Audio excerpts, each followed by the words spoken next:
Welcome. If you want to connect printer to your NOKIA 1.3, at the first you have to go for the settings.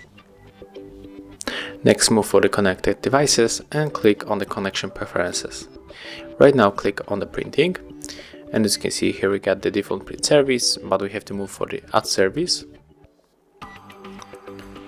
And next we have to choose plugin from company of our printer. So in my case I'm going to download HP Print Service plugin.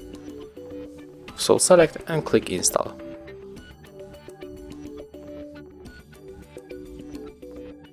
Right now click open.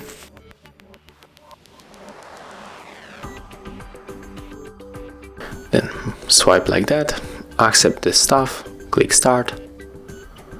Next we can close it, run back to the settings, when you can find HP Print Service. Then click, and right now our smartphone is going to connect automatically to the printer, and as you can see it happens in my case. Then if you want to print something, I will show you example on the photo. So I would like to take this photo and print, and we have to go for the share.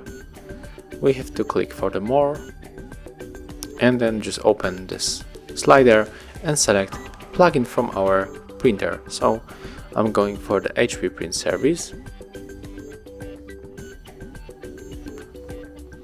Here we got our printer. As you can see, it's connected to our smartphone, and all we have to do is just to simply tap on this icon to print that picture. Thank you guys for watching, leave thumbs ups, comments and subscribe to our channel.